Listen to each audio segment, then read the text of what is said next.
je lance la vidéo. J'ai noté que nous avions vu comme thème de révision, donc ça vous pouvez le noter par exemple dans votre agenda. On a vu comme thème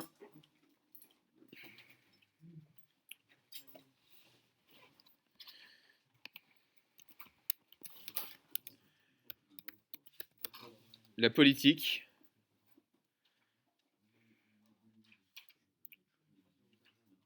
la liberté.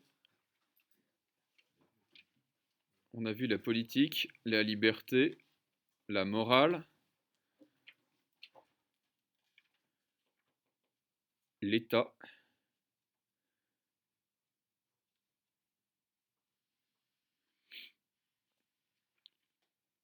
la société,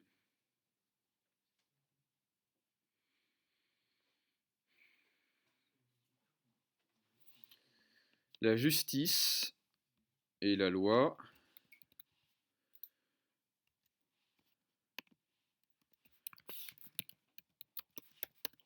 le bonheur,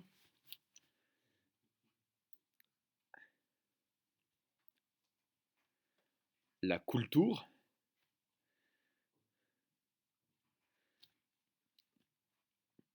le travail, mais justement ce que je voudrais faire c'est revenir sur le travail avant la fin de la semaine et après la rentrée. La religion,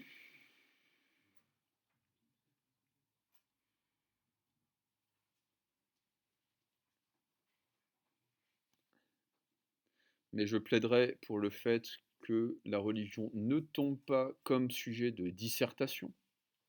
J'estime qu'on n'a pas traité ça encore de manière suffisamment approfondie pour que ça tombe en dissertation.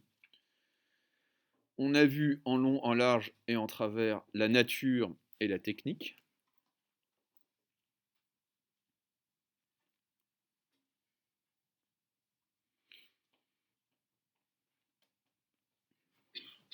Le langage et la vérité. Donc, si je compte bien, d'ici à la fin de l'année, pour que le programme soit complet, il faudrait qu'on ait fait l'art, il faudrait qu'on ait refait un petit peu la religion, parce qu'on a vu ça au détour du cours sur la culture, quand on a traité la question des rituels magiques. Et donc, je voudrais vraiment vous faire en fait lire là-dessus, je voudrais vous faire lire Qu'est-ce que l'autorité d'Hannah Arendt, qui parle du rapport entre société, autorité et religion. Et la question des religions séculières que seraient par exemple les totalitarismes, des trucs comme ça. Donc, et donc il resterait à faire vraiment la religion, à faire vraiment l'art, à faire vraiment la raison et la science, et on aurait terminé le programme. On a fait 80%, 85% du programme. Là. Donc c'est pas mal. C'est d'une certaine manière, votre bac blanc, ça sera un vrai bac blanc. Après, je pense qu'on va regarder The Family Guy, peut-être Peaky Blinders, je sais pas encore. Non, je plaisante. Hein. Après, je vous fais faire des sujets de dissertation jusqu'à ce que vous en pouviez plus, que vous en puissiez plus, pardon. Et éventuellement, je vous ferai lire d'autres livres. Ouais. Ouais. Vous avez dû comprendre que j'étais un type fun et rock'n'roll. Antoine?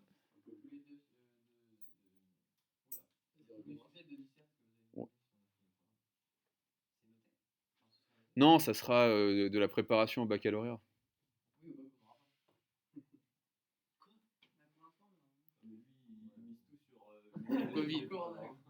Il mise sur le fait qu'on annule le bac. Vous êtes joueur, hein. Non, mais l'année dernière, on l'a su très rapidement, si vous voulez. Là, je veux pas tenir des propos qui pourraient me traîner jusqu'en prison, mais nous avons un ministre de l'Éducation nationale qui joue gros sur sa réforme et qui tient à ce qu'elle ait lieu au moins en partie, qu'elle soit appliquée au moins en partie. Parce que les 2 années où la réforme était censée s'appliquer, il y a eu Corona, c'est peut-être une preuve que Dieu existe, justice divine, euh, et, euh, et là, si vous voulez, on aimerait bien pouvoir enfin appliquer une réforme qui est censée s'appliquer depuis 1 an maintenant. Bon, c'est toujours pas le cas. C'est quand même, ça va quand même poser un problème politique à un moment ou à un autre. Alors, je le dis objectivement et sans parti pris, c'est-à-dire sans point de vue partisan. On est d'accord avec ce qu'on a vu. Okay. Donc, conseil de révision, à nouveau. Euh, ne relisez pas votre cours pour relire votre cours. Relisez-le en partant de sujets qui sont susceptibles de tomber. Vous ne lirez pas votre cours de la même manière. Et faites un index des notions, c'est-à-dire essayez de voir la connexion entre certaines notions. Ah, autant pour moi, il faudra qu'on fasse la conscience et l'inconscient aussi. Ça me gave. Je ferai un cours sur de la subjectivité et l'objectivité plutôt, je pense. Quelque chose comme ça. Mais l'inconscient, oui, je ferai un cours sur l'inconscient. Je ferai un cours sur l'inconscient. Il faut que je fasse un cours sur l'inconscient. C'est le lobby des psychanalystes qui a imposé cette notion. C'est une notion qui est vieille d'un siècle. Je ferai un cours sur l'inconscient. Bon, on y va. On reprend le texte. Alors, la dernière fois, ce qu'on avait fait explicitement, c'est premièrement, primo, exposer le thème du texte. Le thème du texte, à la surprise de certains, ce n'est pas la comparaison entre l'homme et l'animal, c'est la question de l'autorité dans le domaine de la connaissance et plus particulièrement dans le domaine de la science. Je vous recommande vivement de lire toute la préface pour un traité du vide. Ça fait 6 pages. Oh, 6 pages. Oh. Et donc, ce qui est intéressant, c'est de voir les nuances que vous pouvez apporter à votre explication si vous avez lu la première page. Okay. Parce que Pascal pense que l'autorité des anciens compte dans certaines disciplines, mais pas dans la science, justement. Dans la science, cette autorité n'est pas nulle, mais elle est moindre que celle des modernes. Okay. Donc on avait identifié le thème du texte, on avait identifié la thèse, donc je viens d'en parler, de Pascal, à savoir que on a tort de respecter l'autorité scientifique des auteurs de l'Antiquité au prétexte qu'ils seraient anciens. En réalité, et c'est l'argument de Pascal, en réalité, les anciens étaient neufs par rapport aux modernes, c'est-à-dire qu'ils ne faisaient que débuter sur le chemin de la connaissance, et que les véritables anciens dans le domaine scientifique, ce sont les modernes, et non pas ceux qu'on appelle, à tort, les anciens. Le problème, et on l'avait vu, le problème, c'est qu'on a spontanément tendance à associer le principe d'autorité au principe d'antériorité, et à de l'autorité ce qui vient avant. C'est même constitutif du concept d'autorité, ça je ne l'ai pas dit la dernière fois, mais qu'est-ce que c'est que quelqu'un qui a de l'autorité? C'est quelqu'un qui est auteur, c'est-à-dire qui est véritablement auteur au sens littéraire du terme, c'est-à-dire quelqu'un qui crée, quelqu'un qui vient avant, qui précède. Et donc on a du mal, si vous voulez, à penser l'autorité en lien, ce que fait Pascal, non pas avec l'antériorité, mais avec la postériorité. Ou plutôt, ce qu'on dirait, nous, la postérité.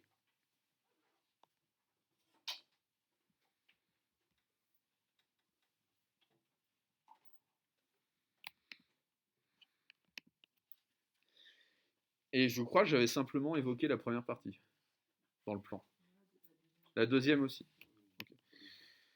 J'avais parlé du livre, j'avais parlé de l'importance de la mémoire. On en était là. Okay. Alors, on va essayer d'approfondir un petit peu et je vais vous lire le document que j'ai envoyé à, à Antoine à ce sujet. Donc, un texte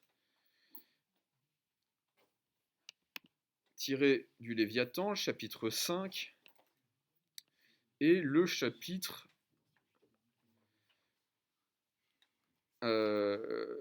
essentiellement le chapitre 5, un chapitre qui s'intitule, ça vient à point nommé, de la raison et de la science dans le Léviathan.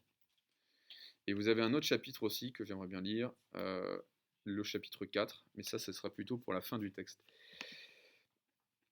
Donc je lis le texte de Hobbes. J'ai déjà dit qu'un humain surpasse les autres animaux par cette faculté grâce à laquelle, quand il conçoit n'importe quel objet, il est capable de s'enquérir des conséquences et des effets qu'il peut produire à partir de lui. Et j'ajoute maintenant cet autre degré de la même supériorité qu'il peut, à l'aide des mots, ramener les conséquences auxquelles il parvient à des règles générales appelées théorèmes ou maximes. Ce qui veut dire qu'il peut raisonner ou calculer non seulement sur les nombres, mais dans tous les autres domaines où l'on peut additionner ou soustraire une chose d'une autre, c'est-à-dire dans tout le domaine du langage régi par la logique. Mais ce privilège est limité par un autre, celui de l'absurdité. Ça, c'est drôle. Mais ce privilège est limité par un autre, celui de l'absurdité, à laquelle aucune créature vivante n'est sujette, à la seule exception des humains. Et parmi ceux-ci, les plus sujets à l'absurdité sont ceux qui font profession de philosopher. Et la raison en est manifeste, car il n'est pas un parmi eux qui fasse reposer ses raisonnements sur les définitions, c'est ce que je vous reproche souvent, et les explications des noms qu'il emploie, ce qui est une méthode que seule la géométrie utilise et dont les conclusions ont été par cela même rendues indiscutables. Alors c'est un texte qui est important parce que ce que dit Hobbes, c'est que grâce aux mots, grâce au langage, et en particulier aux mots comme marque, l'être humain est capable en fait de ramener une expérience à une règle générale qu'on appelle théorème ou maxime. C'est le texte que je vous avais donné sur le sourd-muet qui se retrouve face à deux angles droits et à un triangle. S'il n'a aucun mot, s'il est totalement dépourvu de langage, il devra refaire 100 fois, 150 fois, 151 fois l'expérience selon laquelle, en rapportant les angles d'un triangle à ces deux angles droits, on obtient la même somme. On obtient 180 degrés. Enfin, si vous n'avez pas le concept d'angle, si vous n'avez pas le concept de rapporteur, bref, si vous ne comprenez même pas ce qu'il faut faire face à un triangle et deux angles droits, bonne chance, quoi. Et ce que dit Hobbes, c'est que le langage nous fait accéder à la connaissance de l'expérience. L'animal a seulement le savoir de l'expérience, c'est-à-dire le savoir que lui fournit l'expérience. L'être humain va être capable de connaître à partir de l'expérience, c'est-à-dire d'utiliser une expérience comme matière pour déduire une série infinie de conséquences. Et Hobbes d'ajouter, non sans méchanceté, mais on reconnaît bien là l'anglais, l'anglais n'aime pas philosopher, et il va dire, autre privilège de l'être humain, l'absurdité, c'est-à-dire le fait de dire des choses qui ne veulent rien dire, qui n'ont aucun sens, et parmi les humains les plus absurdes, nous trouvons évidemment les philosophes, qui, et c'est ça qui est important, qui ne fondent pas sur leur discours sur des définitions communément admises, et même qui ne fondent pas leur discours sur la moindre définition. Autrement dit, qui utilisent des termes dont on n'est jamais certain de la définition. D'où l'ambition, et en fait c'est fascinant parce que Hobbes et Pascal partagent la même ambition, d'où l'ambition de Hobbes et de Pascal de géométriser le langage, c'est-à-dire de le rendre absolument logique, de faire reposer tout le discours scientifique et philosophique sur des définitions qui soient claires et acceptables pour le public. Ça, si vous voulez, on pourrait dire c'est l'influence, je suis en train de lire un bouquin passionnant là-dessus, c'est un peu l'influence du protestantisme sur la philosophie, pour faire de la philosophie à partir du XVIIe siècle, il ne suffit pas de bredouiller des mots latins que personne ne comprend. Il faut parler anglais, il faut parler français, et il faut surtout qu'on comprenne ce que vous dites. Ça, d'une certaine manière, c'est la grande ambition de Pascal, de Hobbes et évidemment de Descartes, des philosophes de la modernité. Rendre clair le discours philosophique.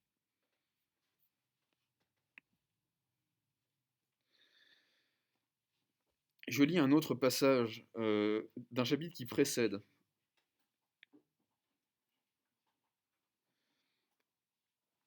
Un chapitre qui est intitulé De la parole, chapitre 4 du Léviathan. Quand deux noms sont mis ensemble en forme de conséquence ou en une affirmation, telle que, je cite, un humain est une créature vivante, ou tel que, ça vous vous rappelez, c'est ce que j'avais dit à propos de la correction sur le langage. Si c'est un humain, c'est une créature vivante. Si le dernier nom, créature vivante, signifie la totalité de ce que le premier nom, humain, signifie, alors l'affirmation ou la conséquence est vraie, sinon elle est fausse. Vous vous rappelez, les Grecs sont des êtres vivants, les êtres vivants sont des Grecs. C'est là une vidéo que j'ai postée quand j'ai fait la correction sur le langage. Ok. Bon, vous regarderez cette vidéo. Ce qu'explique Hobbes, c'est que pour qu'une phrase soit vraie, il faut que le prédicat de la phrase englobe le sujet. Ok. Vous vous rappelez, j'avais fait le schéma avec les patates. Et pour qu'une phrase soit fausse, il faut que le sujet englobe le prédicat de la phrase. Autrement dit, si je dis les Grecs sont des êtres humains, c'est une phrase qui est vraie parce que le prédicat être humain est plus grand et englobe le sujet grec. Mais si je dis les êtres humains sont des Grecs, alors le prédicat est inclus dans le sujet, et là ça ne va pas du tout. Ça prouve que c'est faux, dit Hobbes. Nous voyons donc que la vérité consiste en l'exacte mise en ordre des noms, c'est ce que j'avais expliqué, dans nos affirmations, en sorte que celui qui cherche une vérité certaine est dans l'obligation de se souvenir de ce que chacun des noms qu'il utilise veut dire, et conformément à cela, de le ranger à sa place, sans quoi il se retrouvera pris dans la glu, et plus il se débattra, plus il s'engluera. C'est ainsi que ceux qui pratiquent la géométrie, c'est beau ça, qui est l'unique science dont il a plu à Dieu jusqu'à maintenant de doter le genre humain, commencent par la signification de leurs mots. Et cette détermination des significations, ils l'appellent définition et placent celle-ci au début de leur calcul. Donc c'est les éléments d'Euclide pour ceux d'entre vous qui les ont parcourus. Donc, définition, axiome, théorème, démonstration. C'est toujours dans cet ordre-là. Définition des mots, axiome, c'est-à-dire les opérations. Qu'est-ce que c'est qu'une addition? Qu'est-ce que c'est que l'égalité, etc., etc. Théorème, donc vérité, que l'on peut démontrer, et démonstration. On voit par là combien il est nécessaire à quiconque aspire à la connaissance vraie d'examiner les définitions des anciens auteurs. Et là, on retrouve Pascal. On voit donc par là combien il est nécessaire à quiconque aspire à la connaissance vraie d'examiner les définitions des anciens auteurs, et soit de les rectifier quand elles sont établies avec inattention, soit de les produire soi-même. Car les erreurs dans les définitions se multiplient elles-mêmes au fur et à mesure que le calcul s'effectue et conduisent les humains à ces absurdités qui finalement leur apparaissent, mais qu'il ne leur est pas possible d'éviter sans reprendre le calcul dès le début, là où se trouve l'origine de leur erreur. C'est là ce qui arrive aux hommes qui se fient aux livres, c'est-à-dire qui se fient à l'autorité de livres qui ont été écrits il y a des siècles. Alors c'est très intéressant, parce que Hobbes et Pascal sont très proches. Hobbes va considérer comme Pascal que pour faire de la science, il faut reprendre la définition des noms et que l'autorité des anciens dans ce domaine est nulle. Mais, car il y a un mais, Pascal dit sans la tradition, et en particulier sans la transmission des savoirs par les livres, il n'y a pas de progrès scientifique, alors que Hobbes semble critiquer précisément le livre comme véhicule de préjugés de l'Antiquité qui n'ont plus leur place dans la science. Au fond, Hobbes va défendre une conception révolutionnaire de la science. Il faut parfois repartir de zéro pour faire à nouveau correctement de la science, alors que Pascal va défendre une conception traditionnaliste et progressiste de la science. Il va dire que sans les livres des anciens, sans les recherches des anciens, on ne progresserait jamais dans le savoir, on ne pourrait pas avancer. Or, ce qui permet véritablement aux êtres humains d'avancer, c'est de s'appuyer sur ce qu'ont fait leurs prédécesseurs, pour dépasser ce qu'ont fait leurs prédécesseurs. Mais quand même, pour qu'il y ait dépassement, il faut qu'il y ait prise en compte de ce qui a été fait avant. Voilà ce que je voulais dire sur donc, la deuxième partie. Alors, je reprends le texte de la troisième partie, je le lis. D'où l'on voit avec combien d'injustice nous respectons l'Antiquité dans ses philosophes. Quelqu'un a-t-il une remarque à faire? L'Antiquité dans ses philosophes. Pardon? Là? Non, non. Il n'y a pas quelque chose qui vous frappe dans l'orthographe? Oui, exactement. C'est les philosophes de l'Antiquité. Ça, ne faites pas ce contresens-là ou ne passez pas ça sous silence dans l'explication. L'Antiquité dans ses philosophes, c'est le fait, l'ancienneté dans les philosophes de l'Antiquité. C'est ça que ça veut dire. Avec combien d'injustices nous respectons l'Antiquité dans ses philosophes? Nous croyons respecter les philosophes de l'Antiquité parce qu'ils sont anciens. Mais en réalité, ils ne sont pas anciens. Car comme la vieillesse est l'âge le plus distant de l'enfance, qui ne voit que la vieillesse dans cet homme universel ne doit pas être cherché dans les temps proches de sa naissance, mais dans ceux qui en sont le plus éloignés. On arrête de dessiner sur la table. Donc j'avais expliqué la syntaxe. J'avais expliqué la. Bon, d'accord. J'avais expliqué la syntaxe de la phrase. C'est une question rhétorique.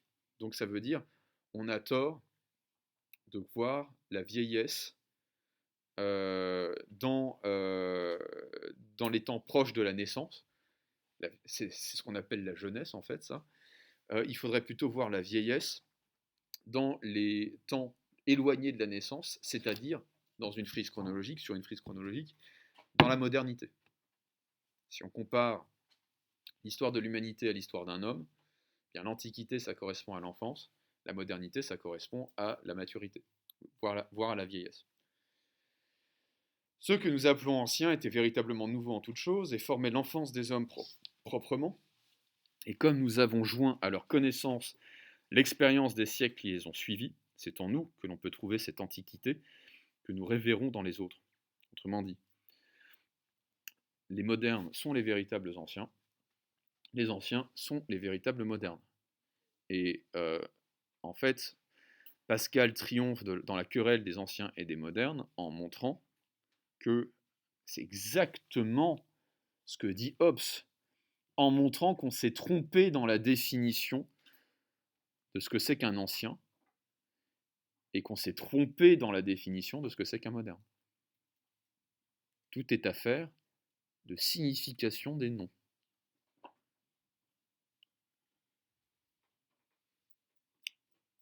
Ceux que nous appelons anciens, nous devrions les appeler modernes.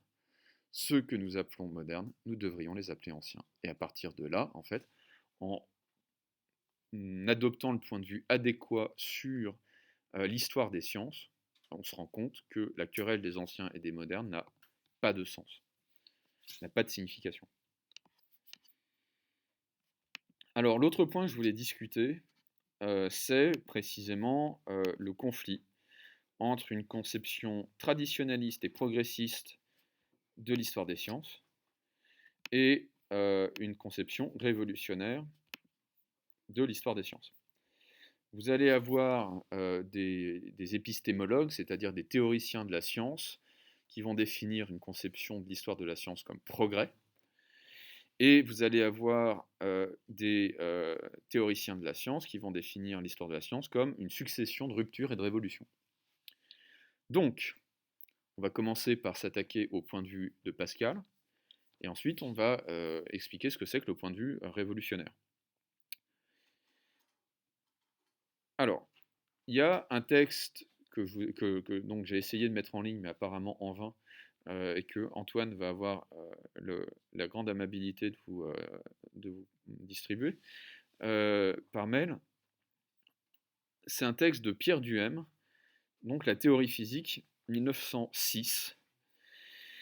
Et Pierre Duhem est un physicien. Donc c'est vraiment pas un philosophe. C'est un type qui va faire de la philosophie des sciences pour expliquer à ses étudiants en fait voilà, l'histoire des sciences. Et voilà ce qu'il va écrire dans le chapitre 3. On a souvent comparé le progrès scientifique à une marée montante. Appliquée à l'évolution des théories physiques, cette comparaison nous semble fort juste et peut être suivie jusque dans ses détails. Celui qui jette un regard de courte durée sur les flots qui assaillent une grève ne voit pas la marée monter. Il voit une lame se dresser, courir, déferler, couvrir une bande étroite de sable, puis se retirer en laissant à sec le terrain qui avait paru conquis. Une nouvelle lame la suit, qui parfois va un peu plus loin que la précédente. Parfois aussi n'atteint même pas le caillou que celle-ci avait mouillé. Mais sous ce mouvement superficiel de va-et-vient, un autre mouvement se produit plus profond, plus lent, plus imperceptible, à l'observateur d'un instant, mouvement progressif qui se poursuit toujours dans le même sens et par lequel la mer monte sans cesse. Le va-et-vient des lames est l'image fidèle de ces tentatives d'explication qui ne s'élèvent que pour s'écrouler, qui ne s'avancent que pour reculer. Au-dessous se poursuit le progrès lent et constant de la classification naturelle, dont le flux conquiert sans cesse de nouveaux territoires et qui assure aux doctrines physiques la continuité d'une tradition. Donc ce que dit Duhem ici, c'est qu'à un instant T, lorsqu'on fait la photographie en fait, lorsqu'on photographie l'histoire des sciences, on a l'impression que la science est immobile. On a l'impression que la science ne progresse pas. Pourquoi? Parce que la vie d'une théorie scientifique, ça peut être un siècle, voire plusieurs siècles. Mais si on fait le film de l'histoire des sciences plutôt que la photo, on se rend compte du mouvement de l'histoire des sciences. Et ce mouvement ressemble à celui d'une marée, c'est-à-dire que on a l'impression d'un tâtonnement. Parfois, il y a des avancées qui finissent par s'effondrer, on a l'impression qu'on régresse, et on repart de plus belle, et on va peut-être, au bout d'un certain temps, un peu plus loin, et ça s'effondre à nouveau, et on repart, et ça s'effondre à nouveau, et on repart, et ça s'effondre à nouveau, etc. etc. Et tel est, en fait, le film de l'histoire des sciences. Rien n'est véritablement révolutionnaire dans l'histoire des sciences. Tout est un petit progrès. Ou plutôt, lorsque lorsque survient une grande découverte, on ne se rend pas compte de toutes les petites vagues qui ont permis d'y parvenir. Alors, est-ce que vous voyez ce que c'est que le problème de l'élongation de Vénus? Ce n'est pas une position du Kama Sutra. Le problème de l'élongation de Vénus, c'est un problème qui va se poser à Copernic, parce que Copernic, c'est celui qui va théoriser le fait que les planètes décrivent un orbite circulaire. C'est un orbite ou une orbite? Je ne sais plus. Circulaire autour du Soleil. Donc il va reprendre l'intuition de Galilée et il va lui donner une forme géométrique définie, c'est-à-dire les planètes tournent en rond autour du Soleil. Mais il va se rendre compte, à l'aide du télescope, ce que Galilée ne pouvait pas faire, il va se rendre compte qu'il y a un problème avec Vénus. Et que si on observe la position de Vénus dans le ciel, ça ne colle pas avec une trajectoire circulaire autour du Soleil. Et là, Copernic est très ennuyé parce qu'il va devoir euh, piocher dans l'histoire des sciences une explication qui permettrait de rendre compte en fait de ce problème qui est donc celui de l'élongation de Vénus, c'est-à-dire du changement d'angle d'observation entre la Terre, entre Vénus, la Terre et le Soleil. Et pour résoudre ce problème, Copernic va aller chercher assez loin puisqu'il va reprendre à Ptolémée, physicien grec, astronome grec d'Alexandrie, si vous voulez, l'idée que, en même temps que Vénus tourne autour du Soleil, Vénus va décrire des petits tourbillons. C'est-à-dire en gros, comme un avion de chasse qui part en vrille, si vous voulez, ou une voiture qui fait, en même temps qu'elle tourne, fait un tête à queue. En même temps que Vénus décrirait un cercle autour du Soleil, elle ferait en même temps des petits cercles autour d'un axe. Okay, donc Vénus est bourrée. Évidemment, ça ne le satisfait pas entièrement, mais ce qui est intéressant, c'est qu'on voit qu'il y a un bricolage qui est fait pour faire coller à peu près, en fait, la théorie scientifique à l'observation de la trajectoire de Vénus. Je crois que je vous en avais parlé peut-être, qui va découvrir que la trajectoire des planètes autour du Soleil n'est pas circulaire mais elliptique? Kepler, exactement. Qui est, me semble-t-il, je ne sais plus, Copernic est polonais, Kepler est allemand ou danois, je ne sais plus. Je ne sais plus. Vous savez, les Allemands se sont baladés un petit peu partout en Europe, hein. C'est une vieille histoire, ça aussi. Parce que, par exemple, Kant, il vit au Danemark. Et il est allemand. Parce que le Königsbourg est aujourd'hui une partie du Danemark. Donc, et là, on se rend compte, en fait, exactement de ce que dit Duhem, c'est-à-dire que l'histoire des sciences décrit la trajectoire d'une vague sur la plage, c'est-à-dire qu'elle avance, et puis Copernic, c'est ce qu'il va faire, il va reculer, et Kepler va avancer à nouveau, okay, sans détruire ce qui a été fait avant. Vous comprenez ça, okay. Donc, c'est un petit peu la même chose en histoire politique, par exemple, la Révolution française. Vous allez avoir des gens qui vont vous expliquer, mais la Révolution française 1789, c'est pas un événement, si vous voulez. C'est en germe depuis le début du XVIIIe siècle. S'il y a une Révolution française, c'est que les Français sont le peuple le plus nombreux d'Europe, et qu'en même temps, il va y avoir un petit refroidissement climatique. Ce qui fait que les Français vont avoir faim. Quand ils ont faim, ils ne sont pas de bonne humeur. Donc révolution. Vous allez avoir Marx qui va vous dire, bah oui, c'est l'apparition de l'émergence de la bourgeoisie financière qui explique la Révolution française. Bon, ça, à mon avis, c'est une sottise, mais parce que sinon, il y aurait eu la Révolution en Grande-Bretagne beaucoup plus qu'en France. Mais enfin, passons. Mais bref, vous allez avoir des gens qui vont vous dire, bah, une révolution, ça s'explique par des événements antérieurs, par une certaine tradition. Et puis, vous allez avoir des gens qui sont proprement révolutionnaires. C'est le cas d'un auteur américain qui s'appelle Thomas Kuhn, K-U-H-N. Kuhn qui va expliquer que la science avance par saut et par rupture et non de manière continue. Et il va écrire un livre qui s'appelle La structure des révolutions scientifiques. Ce qu'explique Kuhn, c'est que...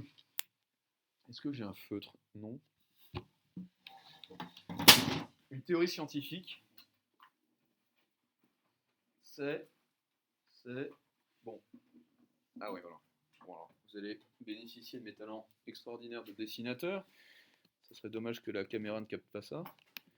Une théorie scientifique, ouais. K-U-H-N. Une théorie scientifique, c'est une maison sur pilotis.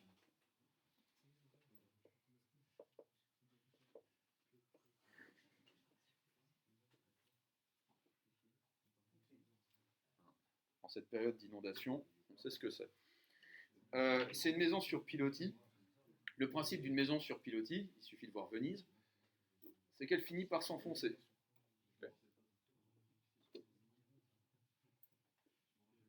Et comme une théorie scientifique, ça coûte cher, c'est-à-dire qu'on y croit, on va essayer à tout prix de faire en sorte qu'elle se maintienne au-dessus du niveau de la mer. Et donc, pendant très longtemps, on se rend bien compte qu'il y a des failles dans la théorie, qu'il y a des problèmes dans la théorie, et on va essayer de la rafistoler, de faire en sorte qu'elle se maintienne au-dessus du niveau de la mer, mais au bout d'un moment, c'est fini, ça s'effondre. Et donc, on recommence. On construit une nouvelle théorie scientifique, on construit une nouvelle maison sur d'autres piliers. Okay. Donc, ce qui explique, ça c'est à mon avis aussi juste, c'est ça le problème. Ce qui explique Kuhn, c'est que le monde de Galilée n'a plus rien à voir avec celui de Ptolémée. Okay. Le monde d'Einstein n'a plus rien à voir avec le monde de Galilée, etc., etc., etc.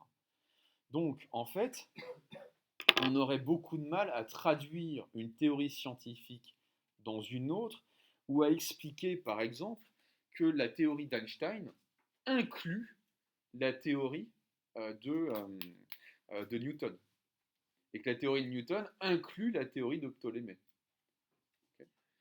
Ce que dit Kuhn, c'est que Ptolémée n'a rien à voir avec Galilée, que Galilée n'a plus rien à voir vraiment avec Newton, que Newton n'a plus rien à voir avec Einstein, et qu'il y a des ruptures qui rendent incommunicables et intraduisibles dans le langage d'une autre théorie les nouvelles théories scientifiques.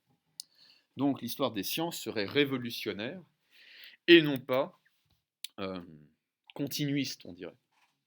C'est-à-dire qu'il n'y a pas un progrès continu, mais au contraire des sauts qui sont des avancées par rupture et révolution. Okay. Donc Pascal, évidemment, il va défendre la thèse de la tradition et non de la révolution. Pascal n'est pas révolutionnaire, comme je le disais la dernière fois.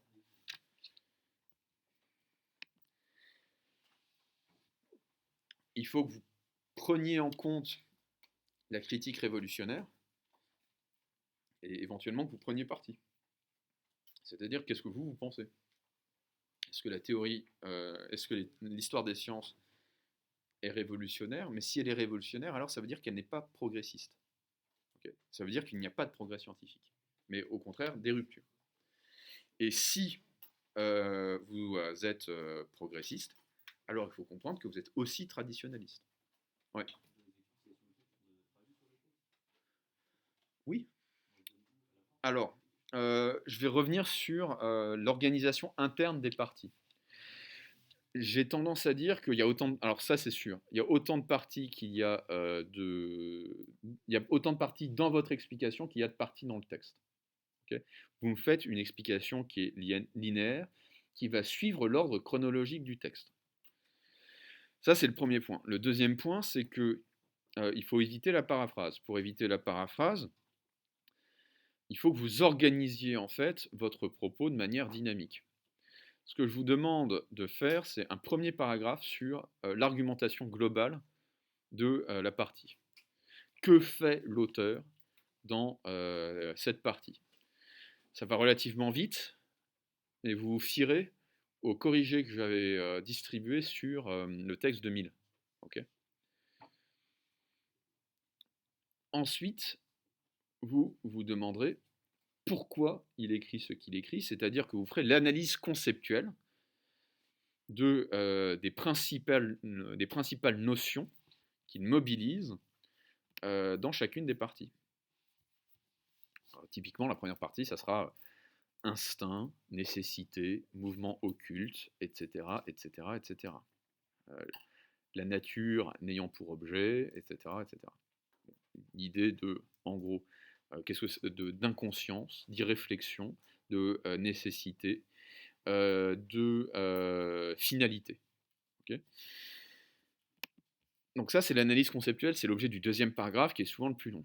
Et dans un troisième paragraphe, qui est optionnel, c'est-à-dire qui va dépendre en fait de vos propres ressources, vous pouvez vous demander si l'auteur a raison d'écrire ce qu'il écrit.